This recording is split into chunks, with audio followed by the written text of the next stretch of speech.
Allocution des officiels, remise symbolique pour la postérité. Puis, voici les promoteurs d'alphabétisation en rang pour la réception de leur kit. Dans ces paquets, ce sont des cahiers, des calculatrices, des règles et bien d'autres matériels didactiques d'une valeur de 111 millions de francs CFA.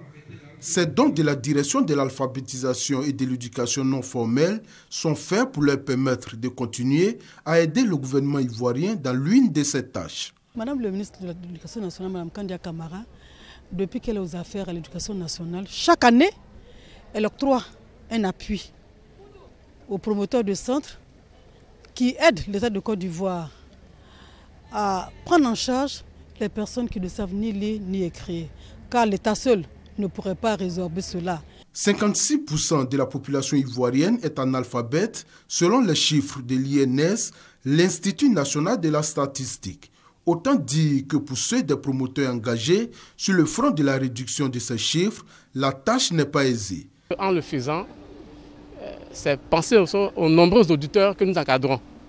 Et là, ça fait vraiment chaud au cœur quand nous apprendrons que Madame le ministre a pensé à eux.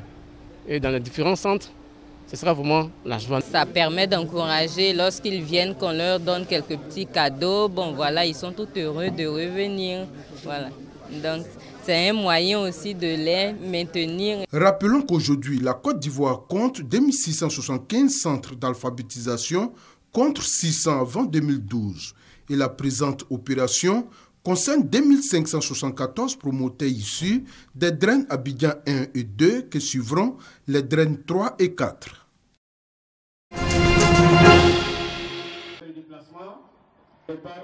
La mutuelle des cadres de Dabakalakro œuvre pour la politique de l'école obligatoire pour tous les enfants de 6 à 16 ans.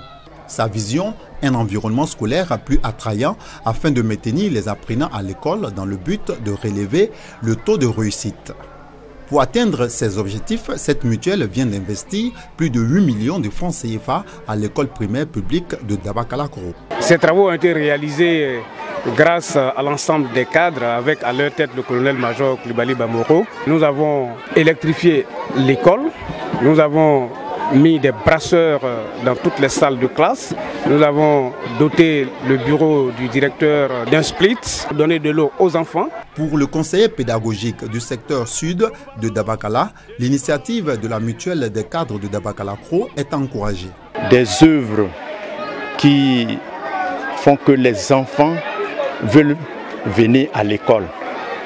C'est déjà un pari gagné, c'est un effet positif pour nous qui sommes agents de l'éducation ici. Heureux, les bénéficiaires promettent de bien travailler. Ça va nous permettre de mieux étudier et nous promettons de meilleurs résultats à nos parents. Merci aux cadres. La dernière réhabilitation de cette école est à l'actif de l'ONG Save the Children et date de 2011. Créée en 1981, l'EPP Dabakalakro, avec ses 6 salles de classe, compte 353 écoliers encadrés par 6 enseignants. Après 2 campagnes de mise en œuvre des dispositions de la réforme de la filière Analcad, le Conseil du coton et de l'Analcad se donne les moyens pour avoir des données fiables. L'atteinte de cet objectif passe par l'introduction de la fiche électronique et du support web dans le suivi de la commercialisation. Plus de 100 agents du Conseil du coton et de l'Analcad venus des zones de production se sont familiarisés avec cette nouvelle technologie. Quelle que soit la partie du territoire, que ce soit à Minignan, dans le Aoudiéné, que ce soit dans le département de Bondoukou, un chargement qui est fait, une fois que c'est saisi par le réseau GSM, à Abidjan, nous sommes informés qu'un chargement a été fait et il est à destination d'Abidjan. Outre son aspect consolidation en un temps réel des données, cet outil de suivi permettra de contrôler l'application du prix Borchamp fixé à 350 francs CFA. On sait que tel acheteur achète à ce prix, on peut l'interpeller aussitôt.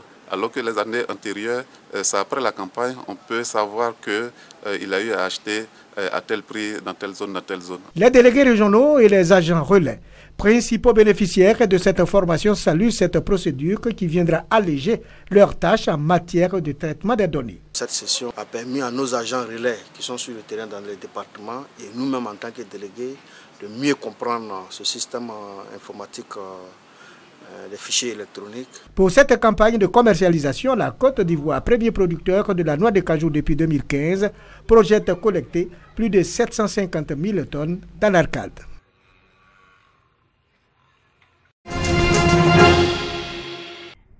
Kofi Gekro, dans le département de Toumoudi, la notabilité coutumière a enfin trouvé le successeur de feu Nana Kwame Kwasi.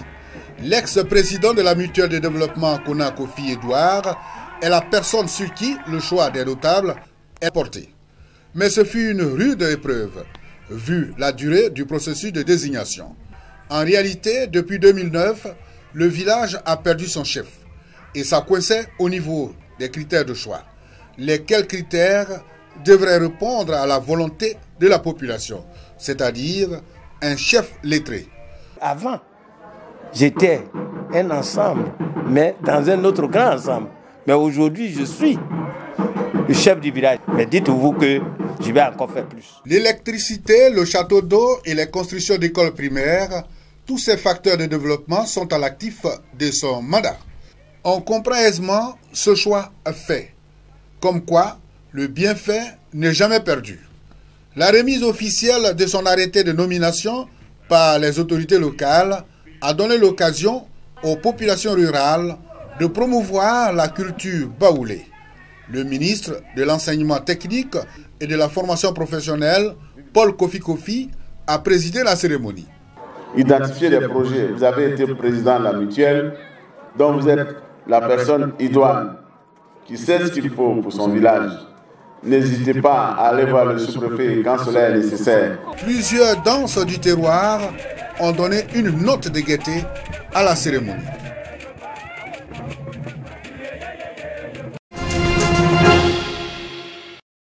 Boulogne-Billancourt, banlieue parisienne. À bord de ce van noir, Serge Aurier. L'international ivoirien a été entendu ce lundi par les dirigeants de son club. Rien ou presque n'a filtré de la rencontre, mais dans un communiqué, le club indique que le joueur a été reçu par Olivier Létang, directeur sportif adjoint, et la direction des ressources humaines. Le joueur a répondu aux questions de la direction à la suite de ses propos sur un réseau social dans la nuit du 13 au 14 février. Poursuit le communiqué. Que risque l'international ivoirien? Impossible de le savoir, le club le lui notifiera dans les délais réglementaires. Avant cette date, le Paris Saint-Germain ne communiquera pas sur le dossier, peut-on lire sur la note de presse. Entre critiques et soutien, Serge Aurier a présenté ses excuses au club après des propos désobligeants à l'encontre de son coach. Il a écopé d'une mise à pied, une mesure conservatoire, en attendant que le club ne statue sur son sort. Le Paris Saint-Germain se privera-t-il d'un de ses meilleurs joueurs? Rien n'est certain, le suspense est total. De nombreuses stars du ballon rond ont joint leur voix à celle de Serge Aurier pour demander pardon. Didier Drogba, Yaya Touré, Zlatan Ibrahimovic, Blaise Matuidi, Samuel Eto'o, tous appellent le PSG à opter pour la carte du fair play.